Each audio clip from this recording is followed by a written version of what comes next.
अस्सलाम वालेकुम वरहमतुल्लाहि वबरकातुह। Welcome viewers.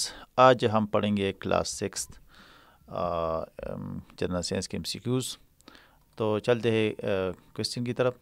पहला क्वेश्चन है, how many types of simple machines are there. Simple machine के कितने अक़साम हैं?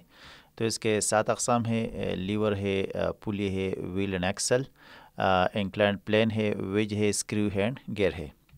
अगला क्वेश्चन है, what is combination of both fixed and movable pulley called. जिसमें फिक्स्ड और मूवेबल पुली दोनों मौजूद हो, इसको कौन सा कहते हैं? तो इसको कंपाउंड पुली कहते हैं। अगला सवाल है, the diameter of a wheel is usually dash than the diameter of an axle.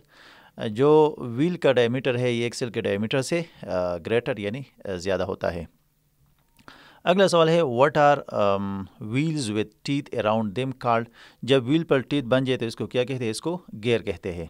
अगला सवाल है, what can a gear transmit to another gear. एक गियर दूसरे को क्या ट्रांसमिट करता है? तो ये इसका सही जवाब है ऑप्शन बी, फोर्स ट्रांसमिट करता है। अगला सवाल है, a flag pole is an example of. Flag pole पे कौन सा वो लगा होता है? तो इसका सही जवाब है फिक्स पुली, जिसके ज़रिए हम प्लेग को ऊपर उठाते हैं।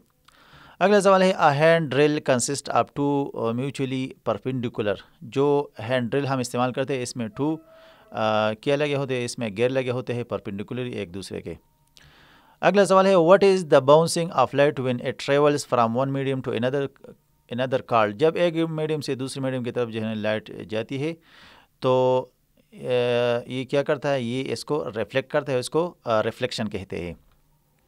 विच सरफेस गिव्स रेगुलर रिफ्लेक्शन। कौन सा सरफेस रेगुलर रिफ्लेक्शन देता है? तो इसका सही जवाब ऑप्शन ए, जो स्मूथ सरफेस है ये रेगुलर रिफ्लेक्शन देता है। अगला सवाल है, what is the image form by a plane mirror. Plane mirror कौन सा इमेज क्रिएट करता है? तो इसका सही जवाब है ऑप्शन ए, जो है ना इन्वर्टेड होता है, यानी आपको राइट लेफ्ट और लेफ्ट राइट नज़र आएगा। वर्चुअल होता है, यानी आपको जो इमेज है पीछे नज़र आएगा और सेम साइज़ का होता है। What type of mirror is used in a microscope to reflect light onto the specimen? Microscope में कौन सा मिरर इस्तेमाल होता है? तो इसके सही जवाब है ऑप्शन ए, कनकेव मिरर इस्तेमाल होता है। अगला सवाल है, what is the instrument use to see distant objects called. जो दूर के ऑब्जेक्ट हो हम देखने के लिए कौन सा इंस्ट्रूमेंट इस्तेमाल करते हैं? तो इसका सही जवाब है ऑप्शन सी, टेलीस्कोप। टेली का मतलब है दूर, तो इसके लिए हम दूरबीन या टेलीस्कोप को इस्तेमाल करते हैं। What is the speed of light. Light का जो है ना स्पीड क्या है? तो इसका सही जवाब है ऑप्शन सी, 3 × 10⁸ मीटर पर सेकंड।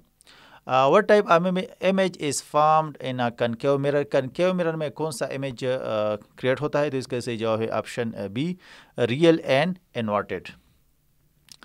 अगला सवाल है, the angle of incident is always equal to which of the following. तो जो एंगल ऑफ इंसिडेंट है ये हमेशा एंगल ऑफ रिफ्लेक्शन के बराबर होता है। आई इंसिडेंट के लिए आता है और आर जो है ना रिफ्लेक्शन के लिए आता है।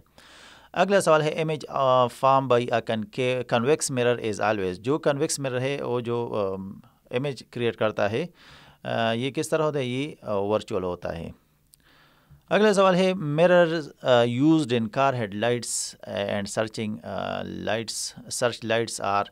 जो सर्च लाइट है और जो कार का जो हेड लाइट्स है इसमें कौन से मिरर इस्तेमाल होते हैं? तो इसका सही जवाब है ऑप्शन बी, कनकेव मिरर इसमें इस्तेमाल होते हैं। अगला सवाल है, what is the frequency range of human hearing. इंसान कितने रेंज की फ्रीक्वेंसी की आवाज़ सुन सकता है? तो इसका सही जो है option B, 20 hertz to 20 kilo hertz. अगला सवाल है, through which medium can sound not travel. किस मीडियम में साउंड ट्रेवल नहीं कर सकता? तो इसका सही जवाब है ऑप्शन डी, वैक्यूम में। और साउंड ट्रेवल के लिए किसी न किसी मीडियम की ज़रूरत है, जिस तरह पानी हो, हवा हो या कोई सॉलिड हो। तो वैक्यूम में कोई मीडियम नहीं होता तो आवाज़ भी ट्रेवल नहीं कर सकता। अगला सवाल है, what is the speed of sound in air at 0 centigrade. 0 centigrade पे आवाज़ की जो है ना क्या स्पीड है हवा में? तो इसका सही जवाब है 332 मीटर पर second. Which of the following has the highest speed of sound. इनमें से किस में आवाज़ सबसे जो है ना तेज़ ट्रेवल करती है? तो इसका सही जवाब है ऑप्शन सी, आयरन में। अगला सवाल है the back and fourth movement of an object इस कॉल्ड, जो बैक और फोर्थ यानी आगे पीछे जो मूवमेंट करता है इसको क्या कहते हैं, इसको वाइब्रेशन कहते हैं। अगला सवाल है the speed of sound in air greatly varies with, यानी हवा में जो साउंड है इसकी स्पीड किस पे डिपेंड करता है, तो इसके पे डिपेंड करता है टेम्परेचर पे। अगला सवाल है speed of sound in iron is, speed of sound जो है ना आयरन में कितना है, तो इसका सही जवाब है 5130 मीटर पर second. Which of the following is an example of natural satellite, तो इसमें कौन सा नेचुरल सैटेलाइट है, इसको हमने पहले भी जनरल साइंस के एमसीक्यूज में पढ़ा था कि द मून जो है ना ये नेचुरल सैटेलाइट है। अगला सवाल है asteroids are mostly found between which two planets, तो जो आसमानी जो ऑब्जेक्ट है ये किस दो प्लैनेट्स के दरमियान नज़र आते हैं, तो इसका सही जवाब है option B, Mars and Jupiter के दरमियान। अगला सवाल है what is a comet mainly composed of, जो हमें दुमदार चीज़ें आसमान में नज़र आती है तो ये किसकी वजह से, तो ये आइस एंड डस्ट की वजह से, या जो सर्दियों में जो जहाज़ के पीछे लकीर बनती है तो ये डस्ट और आइस की वजह से बनती है। अगला सवाल है what is a celestial body that revolves around a planet का, जो आसमानी जो ऑब्जेक्ट होते हैं जो प्लैनेट के इर्द गिर्द चक्कर लगाते हैं इसको क्या कहते हैं, तो इसको सैटेलाइट कहते हैं। अगला सवाल है which type of satellite provides weather information in ozone level mapping, कौन सा सैटेलाइट जो है ना ये मौसम के हालात को प्रोवाइड करता है, तो इसका सही जवाब है ऑप्शन बी, पोलर सैटेलाइट।